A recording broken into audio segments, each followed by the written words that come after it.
I worked at Pixar for a number of years, mostly in story, where drawing is sort of it's like a bit of a lesser priority. You know, you're sort of focused on well, storytelling, but obviously anything that you're doing in animation is like really rooted in character and performance. And the Stanfield method, which you mentioned, is something that was introduced to me when I was in college, sort of in this like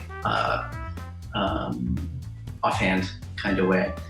A lot of the figure drawing classes that I was taking when I was a student, they were very focused on form, anatomy, a lot of basics. And I went to school up in Canada at Sheridan College, and I remember there were these photocopy handouts that would just like kind of like land in Canada, and we'd be like, what are these?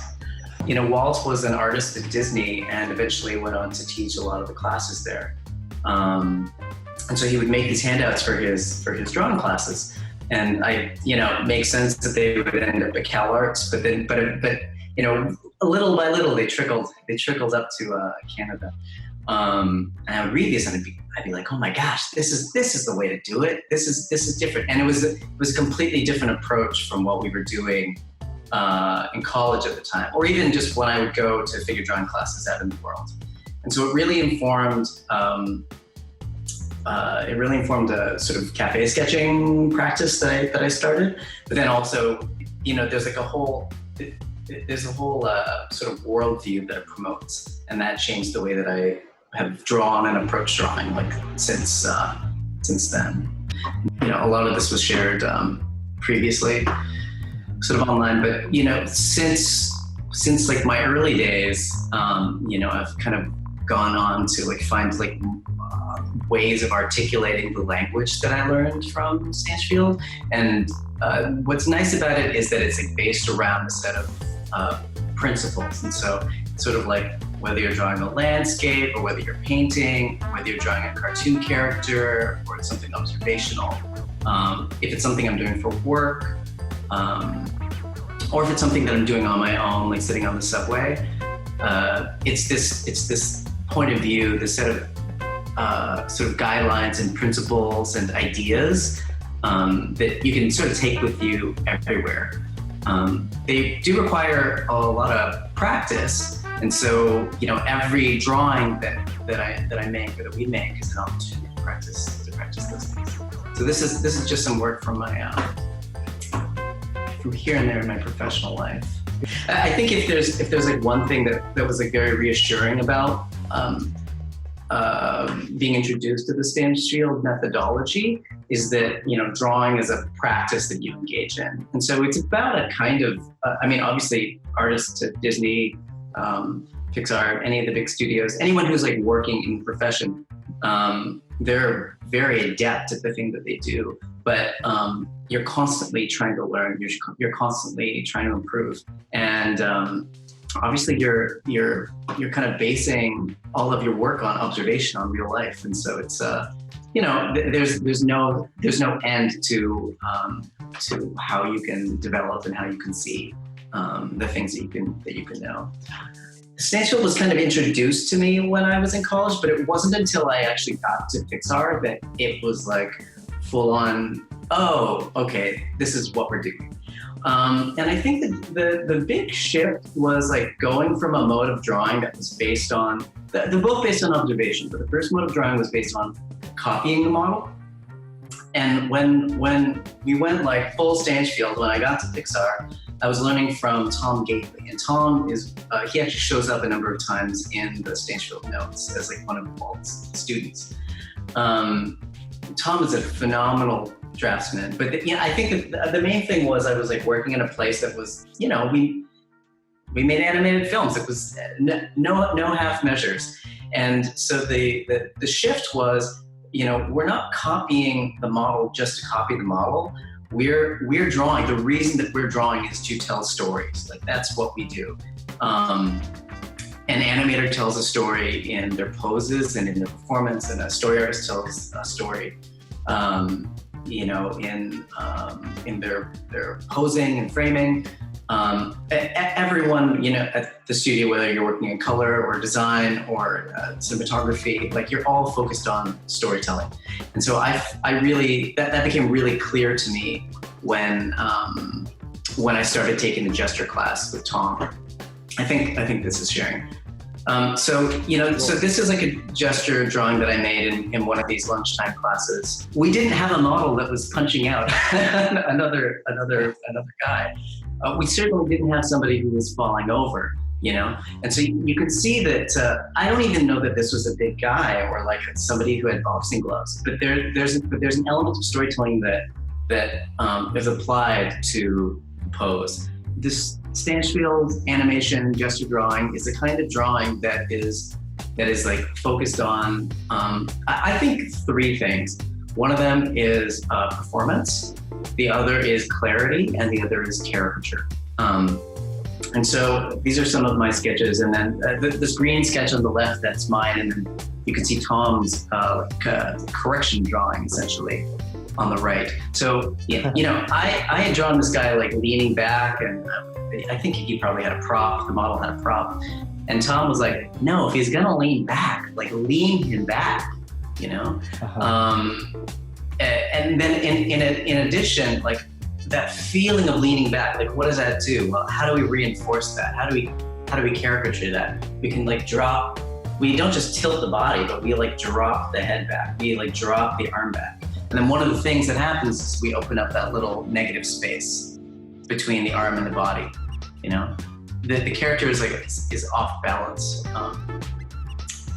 Here's another example. I was drawing, other people drawing, and we can see this little sketch at the bottom, these little balls and rods. And essentially what that references is one where we're thinking about sort of points of the body as these nodes in space, and thinking about these things as connecting sort of as a network, like through space. So not letting the drawing like flatten out too much, but like finding ways to reinforce the sort of spatial orientation of the body. Here, there's like a complete opposite switch. I was like, let's lean her back. And then it was like, no, let's lean her forward. That is how liberal we can be with the pose. And so it's not about slavishly copying the thing that you see. It's about taking what you see and like finding a way to make a performance out of it, finding a way to make that performance clear by moving things around, and then kicking it up a notch, not just making the performance clear, but amplifying it, elevating it, and caricaturing it. I mean, it's really fun. And I think that was like an element that I had never experienced before. It was like fun. It was loose. And it wasn't like people weren't serious about drawing. It's just that the source of the drawing was life, And so if you go and pick up Walt Stanchfield's book, it's called like Drawn to Life. And if you read his writing, it's all about this like, it kind of like being in love with the world, being in love with things that you see, and finding like this joy. And I think you can see that in the drawing. So those three things: performance, clarity, and caricature. That's basically what we're going to be looking at today. I ended up taking over Tom's class for a little bit, which was just the most amazing privilege. But anytime I was actually in his class, I was getting my butt kicked, because you'd be there and you'd be like working hard, and you'd be trying to like figure a thing out. You'd be like all exacting, and you'd be trying to figure out the anatomy, and then he would come in and he would just like, he would like draw a circle and a rectangle, and you'd be like, God, that's what I was supposed to do. Like that was, for me, that was kind of like that wasn't the extent of the technique, but that was a lot of it. It was a lot of like what you're doing with these big masses, and so when I did take the class, when I did teach the class, I made sure to reinforce that. This is the technique that you need to know. There are straight lines and there are curved lines. There are circles and there are boxes. This isn't about having any sort of fancy knowledge. This is about like paying attention and asking the right questions. So, if we can all agree that that like this is where we're starting from, including me, then I think we're good to go. Why don't we just I'll just like pick a photograph and then we can use one of these as a starting point. You can see there's already a lot of character in these. This is my basic Photoshop setup. I don't know that this is that important to anyone. I use these brushes that I downloaded, that I purchased from Shein Kim. They're really beautiful. Some of them have a kind of sort of naturalistic look to them. So let's find a nice brush. Cool. Where did you get those brushes, by the way? They're from Shein. Oh, cool. Do you know him? No, not personally, but Shein's great. Shein's really great, and sort of created these brushes inspired by natural materials, but also like specific artists like Hank Ketchum, for example. And so essentially what performance means is that, I'm looking for an action, I'm looking for a verb, right? If we were to just take this image and like draw it sort of outright, I mean, if we were slavishly copying this, it would look like it does. But I think that there are a few sort of notable things. So what's happening? What are the characters doing? We have this one character she's standing there, she's holding a newspaper. What are these other people doing? They're looking. It's something like that, I suppose. Honestly, I'm not that good at drawing. This is like kind of legitimately like where I begin. For me, the process of drawing is iterative. You like make your choices and then you sort of build off of them, you strengthen them. And so here I'm thinking about the focus of the drawing. And for me, the focus is like this woman and this newspaper. So I want to find a way to reinforce that. So part of that is opening up this sort of negative space sort of around her in relation to the other characters. So in the photo, she seems kind of straight up and down. And so I'm going to sort of lean these other characters in. That might be a thing that I could do. And the other thing that's happening sort of naturally in this photograph is that you have this negative space that's framing her, which is pretty nice. I don't know if it's a good choice, but I'm going to make it. In the photograph, it feels kind of even. That space around either side of her face. So I'm going of her head. So I'm actually going to open up this front side to create a bias. So there's a bit of a wider gap here than here now, right? Mm-hmm. And so that gives emphasis to where she's looking, which is the newspaper, because that again is the focus. I'm also going to maybe bring down the newspaper a little bit from her face so we can see it a little bit better. I mean, I caught what you were saying earlier. You say you're not very good at drawing. And it's a funny thing to say from a guy that works at Pixar and who actually draws the way you do. For many people, they're going to, kind of laugh at that statement, but you're just being modest. But I think what I interpret from that is the fact that you have a process that you're building up to, and that you do like a certain, because I'm thinking about the way I do it myself is that you think about it in different stages or maybe layers. Mm-hmm. Start with one thing, but it's funny the way you say it is that even as simple as you start with like just shapes and circles and versus rectangles, but then it builds up into this much more. I mean, even now I'm just talking a couple seconds and you've already laid in a much more complete statement than what you had just a couple seconds ago, right? Yeah, well, I mean, I know that I'm okay at drawing, but it doesn't, it's just how it is. I wish that I was better at putting the line down the first time and getting it right. Mm-hmm. And that is a thing that I would have very intentionally tried to become good at. But I also, I recognize that it's just kind of how it is with me. Like, I know that the more time I spend with it, the more careful I can make all of these little choices to make the drawing better. So it's more like, it's not that I'm not good at drawing. It's more like like you're saying, I understand drawing is a process. Well, so one thing that I am avoiding doing, but I need to just bite the bullet and do it, I need to draw through, because I'm just thinking of this in terms of flat shapes right now, which is not the best. So I'm looking at negative spaces. I'm thinking of this this newspaper is a discrete thing, but like I hadn't drawn what was behind here. I have a sense of that body, but like I didn't actually draw it in. And so I need to do my due diligence and actually like, I think I need to lay that in and make sure that structurally this is actually making sense. So we have our rectangle for her torso. She's probably got some hips. She has legs that go off screen, but you know, again, we're going to try to keep her standing up straight.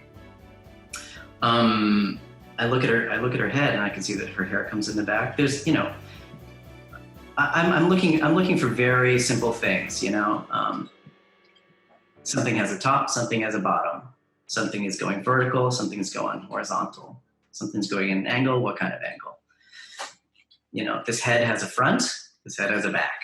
And so I'm trying to like look at all of these small things and just sort of underscore them, reinforce them. That's okay. One question I get all the time too, and I'll throw this at you, is because we can obviously see what you're doing is how long it takes to do a storyboard or how long it takes to do a drawing. And to me, the honest truth is like, it actually takes me a long time. Yeah. And I do like many different versions and I go back and forth. Is there an average to what you're doing? Or do you just go and then whatever comes out, however long it takes, is the result? Yeah, pretty much. Which is not the most efficient way of working, as you probably know. So it's a good thing you're not my supervisor. You'd be like, Nick, stop noodling, which is something that I have heard a lot. To some extent depends on, what you already have baked in. Like here, I didn't really take the time to look. So maybe with the next drawing, I'll do that. And instead, with this one, I just kind of like jumped in and started moving my pen around a little bit much. But I think that if you're familiar with the model, if you kind of have these certain decisions already made, it can be a lot more efficient. I'm doing a lot of invention here, but if I'm at work and I'm working off of a character model that I'm familiar with, you know what I mean? And then I can go in and I can say, okay, well, here's the ground plane, here's the character. These are like the rough proportions, and then kind of like go from there. Cool. But in this case, like I'm saying, there's a lot of figuring out that's happening. So I don't know. I mean, I could slow down. That's probably worth doing. I think part of it is that with the luxury of not having a deadline here, or of making this drawing sort of for our own purposes. The other cool thing you're doing, I'll just point it out, is that you're using Photoshop and you're using layers, but really, at least what I'm seeing is that you're keeping it pretty simple, and that it's just like one brush and working one layer at a time. But you have like your underdrawing that's there, right? So it's almost like that old light table method where you have like a drawing underneath and you trace over it. Yeah, absolutely. I mean, Photoshop is it's a huge help for that. But I also think that it has created some bad habits. Like, because I know that I can make a mess, I do not have to be deliberate. And that's one thing that Walt talks about. There's I don't know if it's famous, but one of his lectures is called Lazy Lines. So I have a feeling he'd be on my case now for a lot of unnecessary wiggling around. Yeah, that's an interesting concept, actually. And I think that is something, I used to have a teacher that would call it direct drawing. And that there was like the catchphrase that you look twice and you draw once. Mm-hmm. And that it was like that, the whole idea I think that we use a lot in Story 2 is the economy of line. Yes. And just trying to be very efficient with the strokes that you lay down. One, I guess there's a practical nature to that, which is, you know, you got to get the job done. It's got to be fast. But the other one is also if you clutter something up too much, that it can become distracting to maybe your focal point or the storytelling you're trying to describe. One of the ways that I try to make sure that my drawings are clear is by making these layers and sort of going on and trying to like cherry pick a little bit. But you know, otherwise, I think that for me, it's important to get the big shapes in place. If there's an organization, if there's like a clear organization of rather large like units, then some of those details can be they're just like put in their place, I guess. They'll be like less distracting. Now this is actually looking really cool. It's really fun to see you draw this. And then I noticed you erased the head because it seems like, I guess, you weren't satisfied with the way it looked. Well, but it looks pretty good. Why did you do that? I guess is what I wanted to know. Because I feel like I'm being wishy-washy here, which I don't love. Like, this feeling of the graphic quality of the photograph, you know, I feel like it's sort of lost a little bit. And like this sense that she's like this triangle, and it feels a little bit lost. And then there are also some nice like nuances that are kind of lost. Like her head is actually kind of, it's actually kind of like tilted, not like a ton, and not quite like that in that direction, but her head is at an angle. So if we can imagine sort of a top line on her head, you know, I'm sort of missing that rotation right now. I don't know if it's quite that exaggerated, but you get the idea. So this is again a case of me flattening this out. And then I guess the last bit is that I do feel like I am being a little slavish, and I am copying a little bit too much. So this isn't like, I haven't really thought about her like as a character, you know, like her hair is like this incredible dense mass, you know, and then she has this like wonderful like aquiline nose, but it's not quite that. I'm not really taking advantage of those opportunities, or even thinking about like how she feels. You know, she's like, what is this news that they're looking at? How does she feel about it right now? It's like I'm just imagining she's just like this mask, and that's not particularly interesting. That's not a particularly interesting point of view for me to be taking. But you did touch on something I thought was pretty interesting. You mentioned, what is she feeling? Mm-hmm. Is that something that you usually do when you start out with a drawing, that you're asking the question of like what this person would do, or why would they feel that way? Or do you go with the graphic thing, or any of the above, I suppose? I think for me it's a combination, and maybe we'll see that a little bit more as we move forward. This is another bad caricature, but it has a little more character anyway. Well, why don't we try a different drawing, and then we can use that as an opportunity to open up that question. Does that cool. sound? Yeah. Yeah, I think the other way to play that, and again, you know, if this is about thinking about drawing as a kind of performance, is that actually she's kind of, you could make the argument that she's actually kind of like leaning back, kind of, her hands on her hip. And so so she's actually just kind of like resting on herself, the forces that she's resting on herself. And then it's her head and her neck that are creating